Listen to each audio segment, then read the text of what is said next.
What's going on, guys, and welcome back to another video. So we actually have some very good news as of this morning. Today is December 22nd.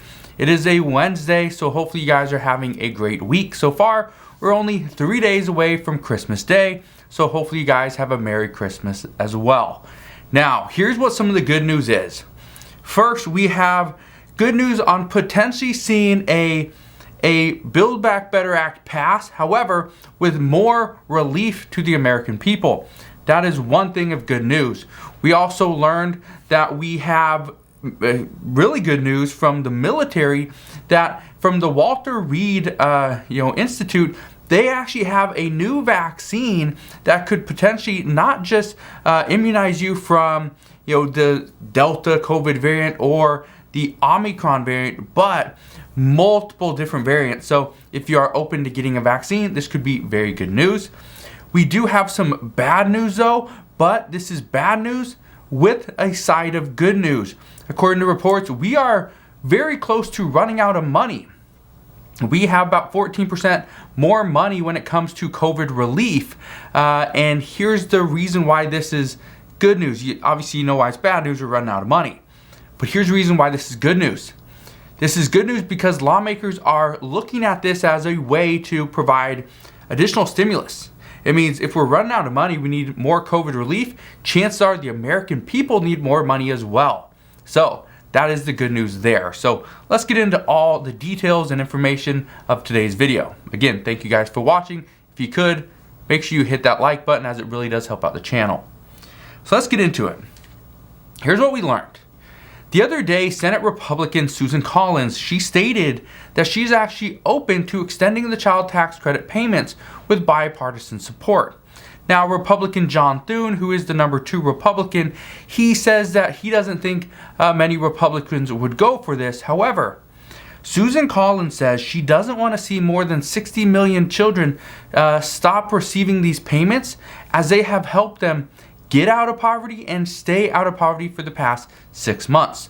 The worry right now is that by taking away these payments from families, it's going to drastically hurt the economy. However, many Republicans say that they agree that this will hurt. This is one of the problems with providing this form of stimulus and a recurring payment. But they also say Democrats provided these families, these millions of families, with this benefit without any Republican support. So if this is going to happen, they need to extend it on their own. Now, I do want to just say that Republicans do support this idea that extending the child tax credit payments is an essential thing. However, they do say Republicans didn't have any say in it in the first time, so Democrats should just extend it on their own again, which as of right now, Senator Joe Manchin doesn't really want to do that. So that's one of the issues. Now, one thing Republicans are worried about at this time is that by extending these payments, even one additional year, it's going to even speed up inflation even faster. So we could easily be at 7% starting next month. So we'll see what happens. We also had some news last night that Democrats had a call, and Senator Joe Manchin was actually on it. Now, they discussed many things, but Senate Majority Leader Chuck Schumer, he said that Democrats are going to vote on the Build Back Better Act as quickly as possible. The expectation is it will be in the early part of 2022. When I say early part, I'm not talking about early part of January. I'm talking about early part of 2022, which means end of January, February, possibly March.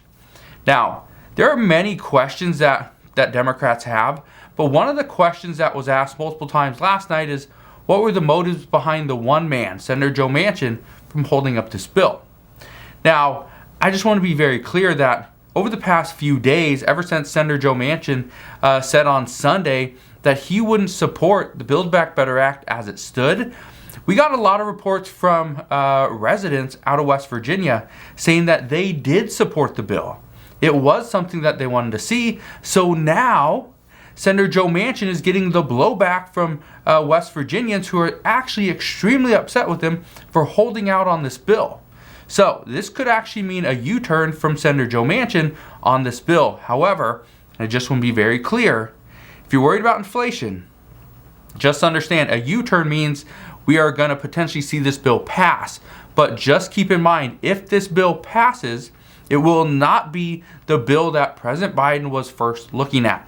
It would most likely be somewhere between that and a mix between what Senator Joe Manchin is wanting, which could mean a lot more cuts. Now, a few senators questioned Joe Manchin, and they have told him in private that his moves could ultimately lead the U.S. into a recession, and it could come very quickly. But what he will decide, and will he actually make a change and keep moving in the same direction, we don't know. We don't know what Senator Joe Manchin is going to do, but what I can tell you is many lawmakers are expecting multiple changes. Whether it's for the good of the American people or not, they are expecting changes. So we will see. But in some other news from the Biden administration, here's what we found out just a short while ago. What we are hearing is that with the recent withdrawal out of Afghanistan by the U.S., many in Afghanistan are already going hungry. We got reports that more than 1 million children are at risk of dying. More than 98% of Afghans don't have enough food to eat and haven't for months. We also have reports that the Afghanistan banking, health, education, and water systems are all on the verge of collapsing as well.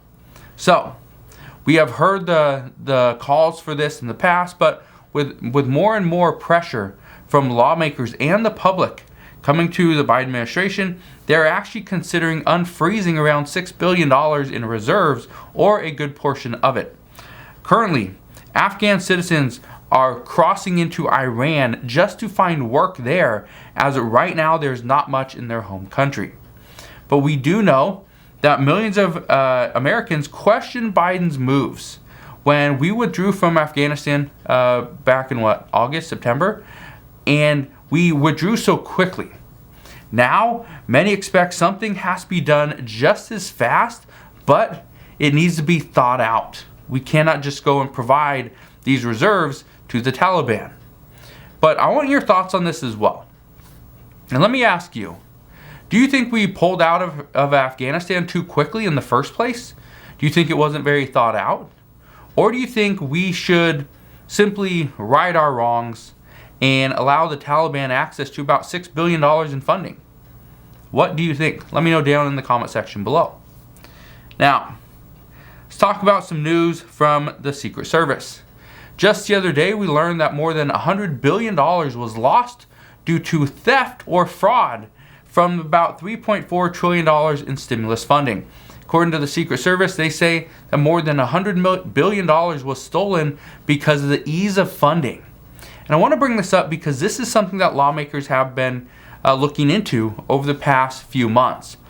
One of the things that lawmakers have taken into consideration, deep consideration lately, is how any new program that they pass could be used to try to steal more money again.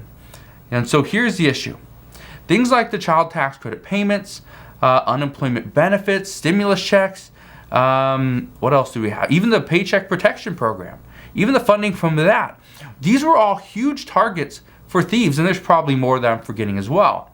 So lawmakers are saying that they have to find ways to limit the amount of easy money that gets into the American people's hands. However, the problem with this is if you limit the easy money, it also limits how quickly the American people can get access to these funds.